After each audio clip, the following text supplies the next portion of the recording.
नमस्कार दोस्तों, आज हम एनसीईआरटी क्लास 7 का पॉलिटी का चैप्टर 5 पढ़ेंगे। इससे पहले हमने 4 चैप्टर पढ़ चुके हैं। तो चलो दोस्तों शुरू करते हैं। चैप्टर का नाम है औरतों ने बदली दुनिया। तो चलो दोस्तों शुरू करते हैं। पिछले अध्याय में हमने देखा कि किस तरह महिलाओं द्वारा किया जाने वाला घर का काम नहीं माना जाता। हमने यह भी पढ़ा कि घरेलू काम और परिवार के सदस्यों की देखभाल करना पूरे समय का काम है और इस कार्य को प्रारंभ और समाप्त करने का कोई निश्चित समय भी नहीं है। इस अध्याय में हम घर के बाहर के कामों को देखेंगे और समझेंगे कि कैसे कुछ व्यवसाय महिलाओं की अपेक्षा पुरुषों के लिए अधिक उपयुक्त समझे जाते हैं। हम यह भी ज्ञात करेंगे कि समानता प्राप्त करने के लिए स्त्रियों ने कैसे संघर्ष किए, पहले भी और आज भी। शिक्षा प्राप्त करना एक ऐसा तरीका है जिससे महिलाओं के लिए नए अवसर निर्मित किए जा सकते हैं। साथ ही इस अध्याय में हम हाल के वर्षों में महिला आंदोलन द्वारा भेदभाव को चुनौती देने के लिए किए जाने वाले विभिन्न प्रकार के प्रयत्नों के बारे में भी संक्षेप में जानेंगे।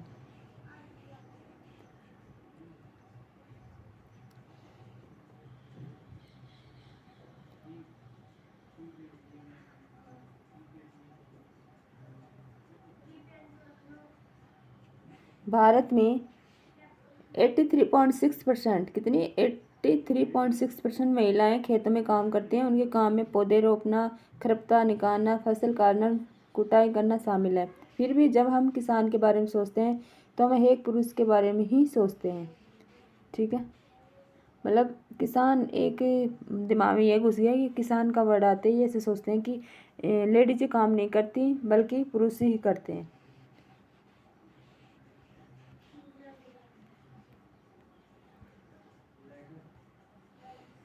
कम अवसर और कठोर अपेक्षाएं। रोजी मैडम की कक्षा के अधिकांश बच्चों ने नर्स के लिए महिलाओं के और पायलट के रूप में पुरुषों के चित्र बनाए। ऐसा उन्होंने इस कारण किया कि उन्हें लगता है कि घर के बाहर भी महिलाएं कुछ खास तरह के काम ही अच्छी तरह कर सकती हैं। उदाहरण के लिए बहुत से लोग मानते हैं कि महिलाएं अच्छी नर्सें हो सकती हैं क्योंकि वे अधिक सहनशील और विनम्र होती हैं।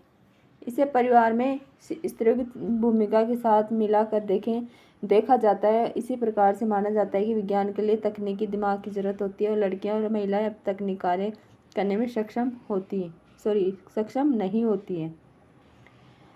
अनेक लोग इस प्रकार की रूढ़िवादी धारणाओं में विश्वास करते हैं, इसलिए बहुत सी लड़कियों को डॉक्टर व इंजीनियर बनने के लिए अध्ययन करने, प्रशिक्षण देने के लिए वह सहयोग नहीं मिल पाता जो लड़कों को मिलता है। अधिकांश परिवारों में स्कूली शिक्षा पूरी हो जाने के बाद लड़कियों को इस बात के लिए प्रेरित किया जाता है कि वे शादी को अपने जीवन का मुख्य लक्ष्य मान लें।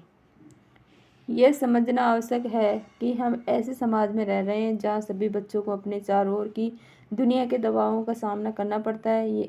कभी यह दबाव बड़ों की अपेक्षाओं के रूप में होता है तो कभी यह हमारे अपने ही मित्रों के गलत तरीके से चिढ़ाने के कारण पैदा हो जाता है। लड़कों पर ऐसी नौकरी प्राप्त करने के लिए दबाव होता है जिससे उन्हें अधिक वेतन मिले। यदि वे दूसरे लड़कों की तरह व्यवहार नहीं करते हैं तो उन्हें चिढ़ाया जाता है और धौंस दी जाती है। आपको याद होगा कि कक्षा 6 की पुस्तक में आपने पढ़ा था कि लड़कों को बचपन से ही दूसरों के सामने रोने पर चिढ़ाया जाता है। रूढ़ियों को तोड़ा। ये देखो, रेल का इंजन आदमी चलाते हैं, पर झारखंड के एक गरीब आदिवासी परिवार की 27 वर्षीय महिला लक्ष्मी लाकरा लक्ष्मी लाकरा ने इस धारा का रुख बदल दिया है। उत्तरी रेलवे की वह पहली महिला इंजन चालक है। लक्ष्मी लाकरा। ठीक है, लक्ष्मी के माता पिता पढ़े लिखे नहीं हैं, पर उन्होंने अपने बच्चों को पढ़ाने के लिए बहुत संघर्ष किया। लक्ष्मी की शिक्षा एक सरकारी स्कूल में हुई। स्कूल में पढ़ने के साथ साथ लक्ष्मी घर के कामों व अन्य जिम्मेदारियों में हाथ भी बटाती रही। उसने मन लगाकर और मेहनत से पढ़ाई की और स्कूल पूरा करके इलेक्ट्रॉनिक्स में डिप्लोमा अर्जित किया। फिर वह रेलवे बोर्ड की परीक्षा में बैठी और पहली कोशिश में उत्तीर्ण हो गई। लक्ष्मी कहती है, मुझे चुनौतियों से खेलना पसंद है और जैसे ही कोई यह कहता है कि फलां काम लड़कियों के लिए नहीं, मैं उसे करके रहती हूँ। लक्ष्मी के जीवन में ऐसा करने के लिए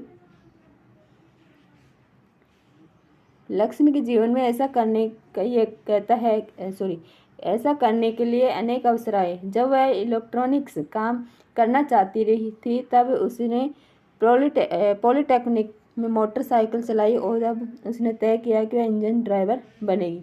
उसका दृष्टिकोण सीधा साधा है। जब तक मुझे मज़ा आ रहा है और मैं किसी को नुकसान नहीं पहुंचा रही हूँ और मैं अच्छे से कर पा रही हूँ, रह पा रही हूँ और अपने माता पिता की मदद कर पा रही हूँ, तो मैं अपने परिवार अपने तरीके से क्यों न जीऊँ। ड्राइविंग हर ट्रेन नीता लाल वीमेंस फ्यूचर सर्विस से रूपांतरित। देखो लक्ष्मी लाकरा, ठीक है। कहते हैं कि लड़कियां कुछ नहीं कर सकती, लेकिन लक्ष्मी लाकरा ने एक करके दिखाया कि लड़कियां हर कुछ काम कर सकती हैं। जिसके लगन मेहनत और ये सब करने की इच्छा होती है, तो लड़कियां लड़कों से कम नहीं होती, ठीक है। परिवर्तन के लिए सीखना। स्कूल जाना आपके जीवन का बहुत महत्वपूर्ण हिस्सा है। जैसे जैसे स्कूलों में हर साल अधिकाधिक संख्या में बच्चे प्रवेश ले रहे हैं, हम सोचने लगे हैं कि सब बच्चों के लिए स्कूल जाना एक साधारण बात है। आज हमारे लिए कल्पना ही भी कठिन है कि कुछ बच्चों के लिए स्कूल जाना और पढ़ना पहुंच के बाहर की बात या अनुचित बात भी मानी जा सकती है। परंतु अतीत में लिखना और पढ़ना कुछ लोग ही जानते थे। अधिकांश बच्चे वही काम सीखते थे जो उनके परिवार में होता था या उनके बुजुर्ग करते थे। लड़कियों की स्थिति और भी खराब थी। उन समाजों में जहाँ लड़कों को पढ़ना लिखना सिखाया जाता था, लड़कियों को अक्सर तक सीखने की अनुमति नहीं थी। यहाँ तक कि उन परिवारों में भी जहाँ कुमारी बुनकरी, वस्त्र बुनना, हस्तकला सिखाई जाती थी, यह धारणा थी कि लड़कियों और औरतों का काम केवल सहायता करने तक ही सीमित है। उदाहरण के लिए कुम्हार के व्यवसाय में स्त्रियां मिट्टी एकत्रित करती थी और बर्तन बनाने के लिए उसे तैयार करती थी। चूंकि वे चाक नहीं चलाती थी, इसलिए उन्हें कुम्हार नहीं माना जाता था। 19वीं शताब्दी में लगभग 200 वर्ष पूर्व शिक्षा के बारे में कई नए विचारों ने जन्म लिया। विद्यालय अधिक प्रचलन में आ गए और वे समाज जिन्होंने स्वयं कभी पढ़ना लिखना नहीं सीखा था, अपने बच्चों को स्कूल भेजने लगे। तब भी लड़कियों की शिक्षा को लेकर बहुत विरोध हुआ। इसके बावजूद बहुत सी स्त्रियों और पुरुषों ने बालिकाओं के लिए स्कूल खोलने के प्रयत्न किए। स्त्रियों ने पढ़ना लिखना सीखने के लिए संघर्ष किया।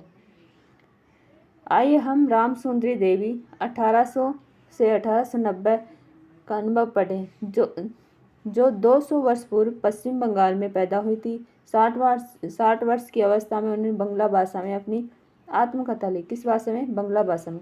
उनकी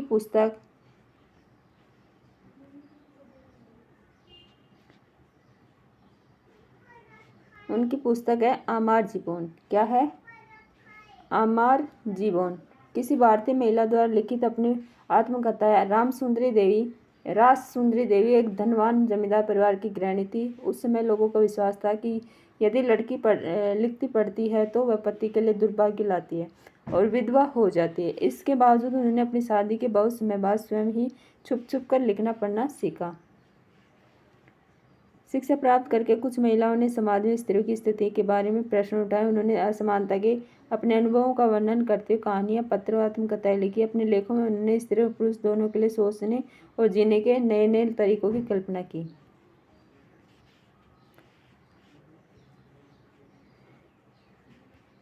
रुकैया शेखावत हुसैन और लेडी लैंड का उनका सपना।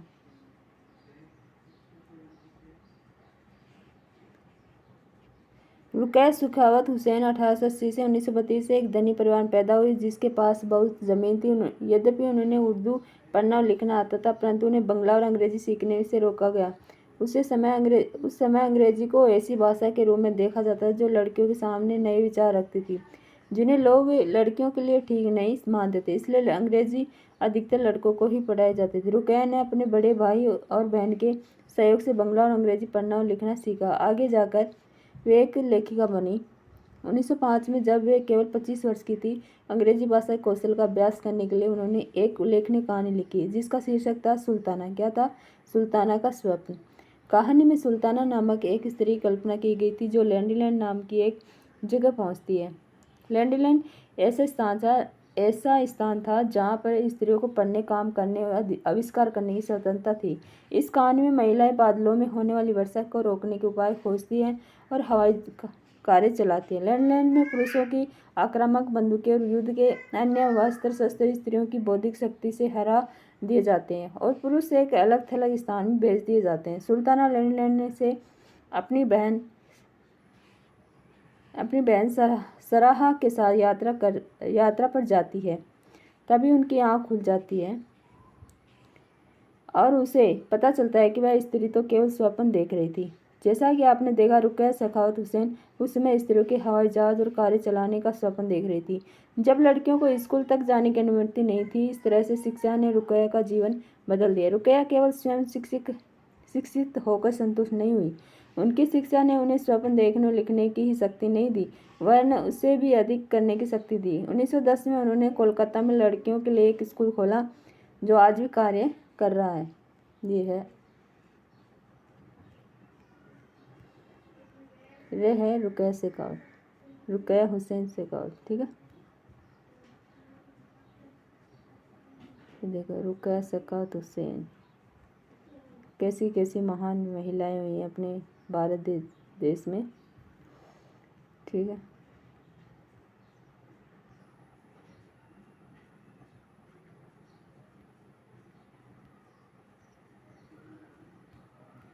ये पढ़ते हैं, ये नहीं पढ़ा हमने।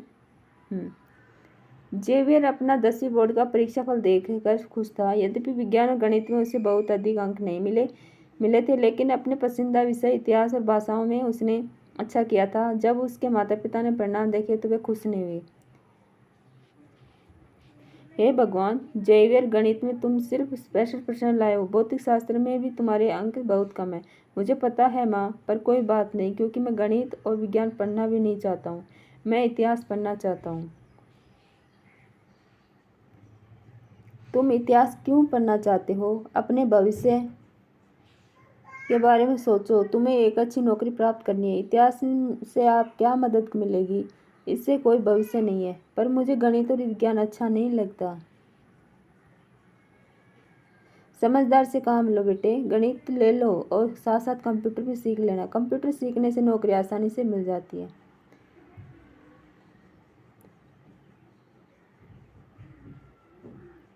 रमाबाई, ये देखो रमाबाई है, रमाबाई के बारे में पढ़ते हैं।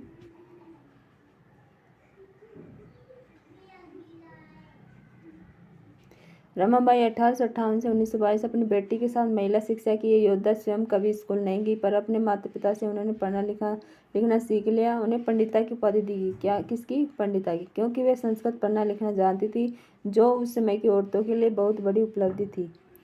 औरतों को तब यह ज्ञान अर्जित करने की अनुमति नहीं थी। उन्होंने 1898 में पुणे के पास खेड़ गांव में एक मिशन स्थापित किया, जहां विधवा स्त्रियों और गरीब औरतों को पढ़ने लिखने तथा स्वतंत्र होने की शिक्षा दी जाती थी। उन्हें लकड़ी से चीज़ें बनाने, छापाखाना चलाने जैसी कुशलताएं भी सिखाई जाती थी, जो वर्तमान में भी लड़कियों को कम ही सिखाई जाती थी। ऊपर बाएं हाथ की तरफ छपी तस्वीर में उनका छापाखाना दिख रहा है। रमाबाई का मिशन आज भी सक्रिय है।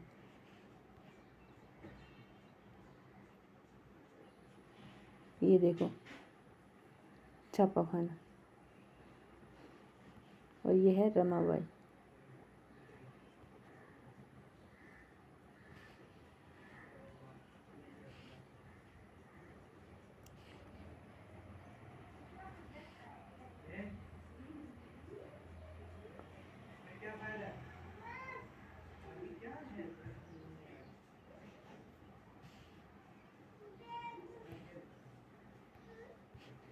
हम यहाँ पढ़ चुके थे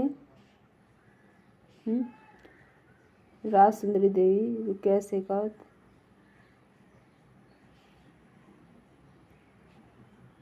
यहाँ पढ़ते हैं।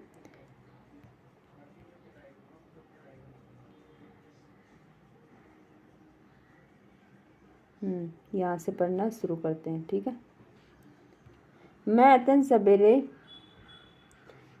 सवेरे ही काम करना शुरू कर देती थी और उधर आधी रात हो जाने बाद भी काम में लगी रहती थी। बीच में भी विश्राम नहीं होता था। उस समय मैं केवल 14 वर्ष की थी। मेरे मन में एक अभिलाषा पनपने लगी, मैं पढ़ना सीखूंगी और एक धार्मिक पांडुलिपि पढ़ूंगी। मैं आबागी थी उन दिनों स्त्रियों को नहीं पढ़ाया जाता था। बाद में मैं स्वयं ही अपने विचारों का विरोध करने लगी। मुझे क्या हो गया है, स्त्रियां पढ़ती नहीं हैं, फिर भी मैं कैसे पढ़ूंगी। फिर मुझे एक स्वप्न आया, मैं चैतन्य भगवान एक संत का जीवन पढ़ रही थी। बाद में दिन के समय जब मैं रसोई में बैठी हुई भोजन बना रही थी, मैंने अपने पति को सबसे बड़े बेटे से कहते हुए सुना, विपिन, मैंने अपनी चैतन्य भगवान यहाँ छोड़ी है, जब मैं इसे मंगाऊं तुम इसे अंदर ले आना। वे पुस्तक वहीं छोड़कर चले गए।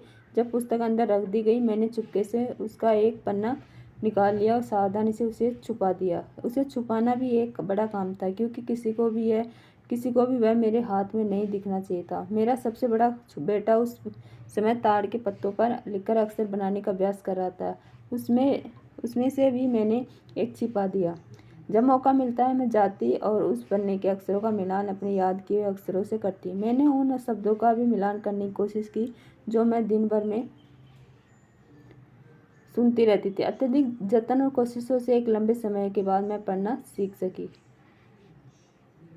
रामसुंदरी देवी के अक्षर ज्ञान ने उन्हें चैतन्य भगवान भागवत पढ़ने का अवसर दिया। स्वयं अपने लेखन से उन्होंने संसार को उस समय की स्त्रियों के जीवन के बारे में जानने का एक अवसर दिया। राजसुंदरी देवी ने अपने दैनंदिन जीवन के अनुभवों को विस्तार से लिखा। ऐसा भी दिन होते थे जब उन्हें दिन भर में क्षण भर का भी विश्राम नहीं मिलता था, इतना समय भी नहीं कि वे जरा बैठकर कुछ खा ही ले।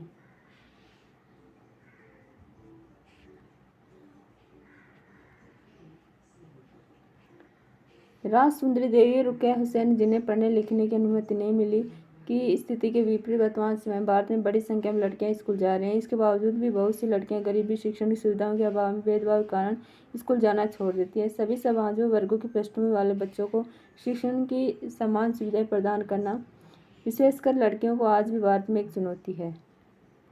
ये देखो,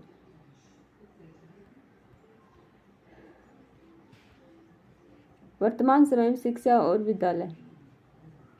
आज के युग में लड़के लड़कियां विशाल संख्या में विद्यालय जा रहे हैं, लेकिन फिर भी हम देखते हैं कि लड़कों लड़कियों की शिक्षा में अंतर है। भारत में हर 10 वर्ष में जनगणना होती है। इसमें पूरे देश की जनसंख्या की गणना की जाती है। इसमें भारत में रहने वालों के जीवन के बारे में विस्तृत जानकारी एकत्रित की जाती है, जैसे उनकी आयु, पढ़ाई, उनके द्वारा किए जाने वाले काम आदि। इस जानकारी का इस्तेमाल हम अनेक बातों के आकलन के लिए करते हैं, जैसे शिक्षित लोगों की संख्या तथा स्त्री और पुरुषों का अनुपात। 1961 की जनगणना के अनुसार सब पुरुषों 7 वर्ष से अधिक आयु के का 40% शिक्षित था, अर्थात वे कम से कम अपना नाम लिख सकते थे। इसकी सतत विकास का लक्ष्य 4 गुणवत्तापूर्ण शिक्षा।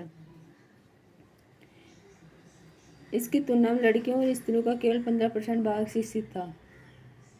2011 की जनगणना के अनुसार लड़कों और पुरुषों की संख्या बढ़कर 82% हो गई और शिक्षित लड़कियों और स्त्रियों की संख्या 65%। इसका अर्थ यह हुआ कि पुरुषों और स्त्री दोनों के बीच ऐसे लोगों का अनुपात बढ़ गया है जो पढ़ लिख सकते हैं और जिन्हें खुद कुछ हद तक शिक्षा मिल चुकी है। लेकिन जैसा कि आप देख सकते हैं, अभी स्त्रियों की तुलना में पुरुषों का परसेंट अधिक है। इनके बीच का अंतर अभी भी समाप्त नहीं हुआ है।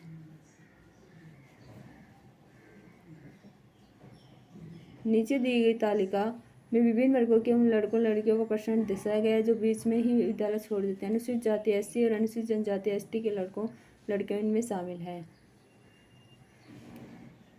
स्कूल शिक्षा में औसत वार्षिक ड्रॉप आउट दर 2014-15 के आंकड़े हैं। ठीक है, 2015 के आंकड़े हैं। प्राथमिक 1 से 5, उच्च प्राथमिक 6 से 8, माध्यमिक 9 से 10।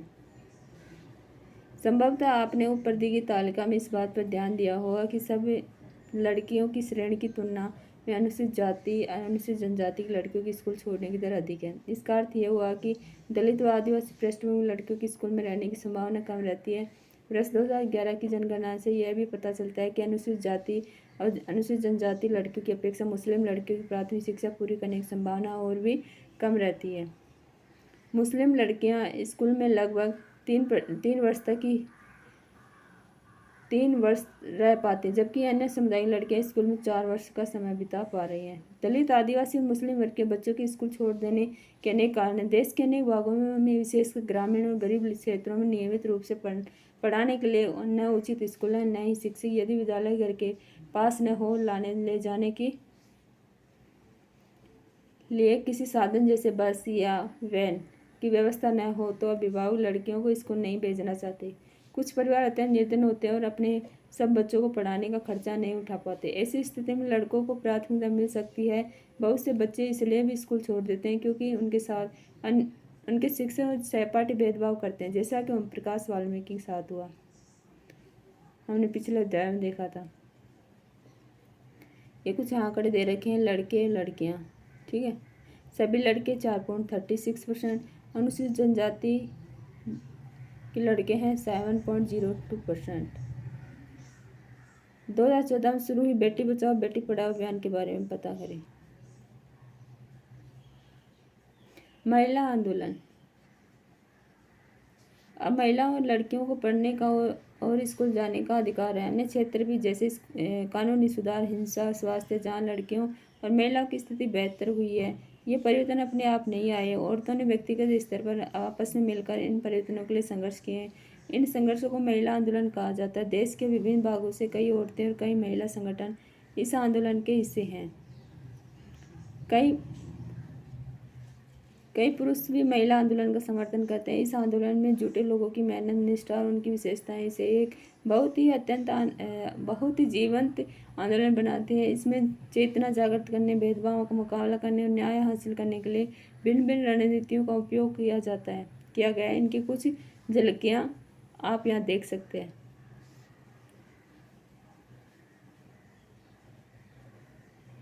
अभियान।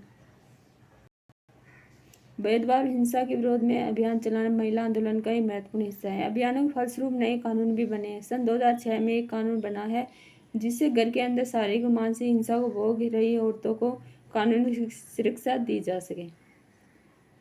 इस तरह महिला आंदोलन के अभियानों के कारण 1997 में सर्वोच्च न्यायालय ने कार्य के स्थान पर और शैक्षणिक संस्थाओं में महिलाओं के साथ होने वाली यौन प्रताड़ना से उन्हें सुरक्षा प्रदान करने के लिए दिशा निर्देश जारी किए हैं।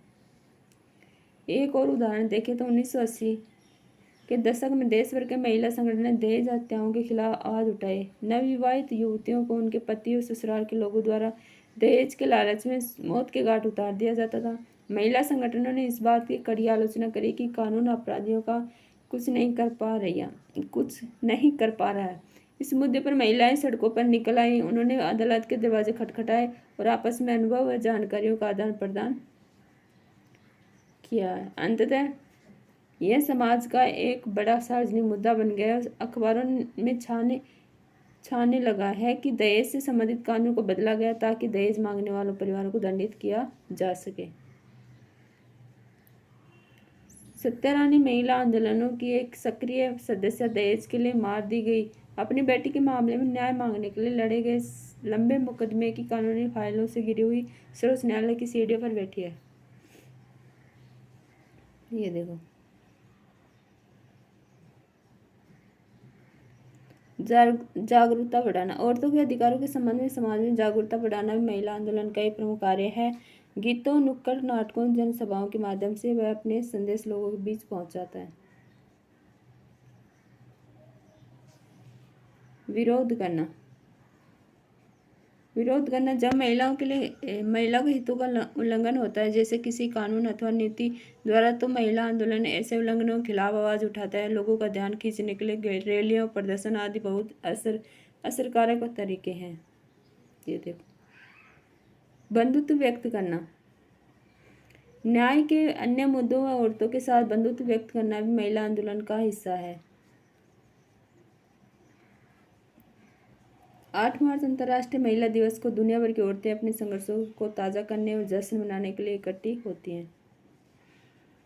हर साल 14 अगस्त को वाघा में भारत पाकिस्तान की सीमा पर हजारों लोग इकट्ठा होते हैं और एक सांस्कृतिक कार्यक्रम आयोजित करते हैं। ऊपर की तस्वीर भारत और पाकिस्तान के लोगों के बीच बंधुत्व प्रदर्शित करते हुए औरतें जलती हुई मोमबत्ती उठा रही हैं। ये देखो,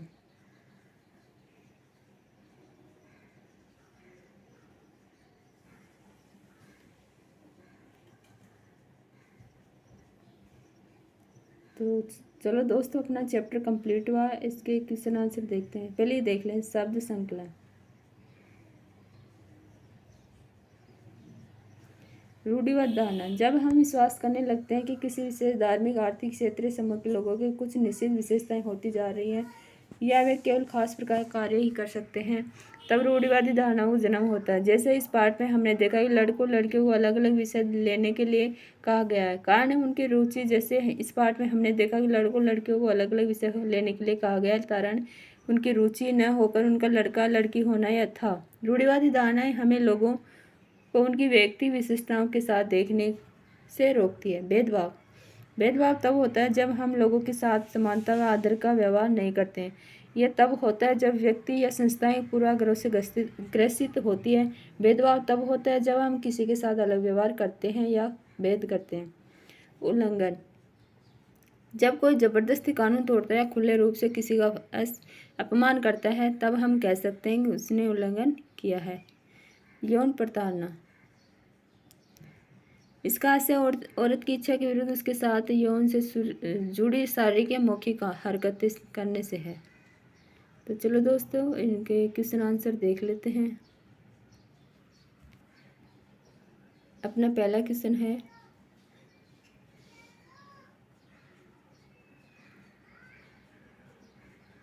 आपके विचार से महिलाओं के बारे में प्रचलित रूढ़िवाद धारणा की ये क्या कर सकती हैं और क्या नहीं, उसके समानता के अधिकारों को कैसे प्रभावित करती है।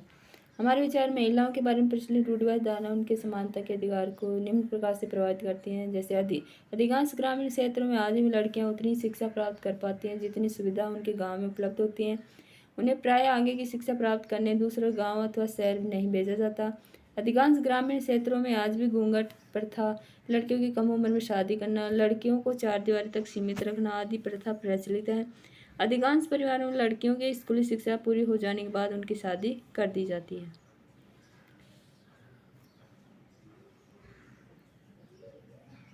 ग्रामीण क्षेत्रों में या अशिक्षित परिवारों, रूढ़िवादी परिवारों में लड़कियों को पराया धन मानकर परवरिश की जाती है और लड़कों को वंश चलाने वाला माना जाता है, इसलिए उनकी परवरिश लड़कियों से बेहतर की जाती है। अधिकांश लोग अभी भी यह मानते हैं कि लड़कियों का मुख्य कार्य भावी परिवार के उत्तरदायित्व को निभाना है, जिसके लिए उस शिक्षा के स्थान पर अन्य कार्य जैसे पाक करना, सिलाई बुनाई आदि की अधिक आवश्यकता होती है। ठीक है।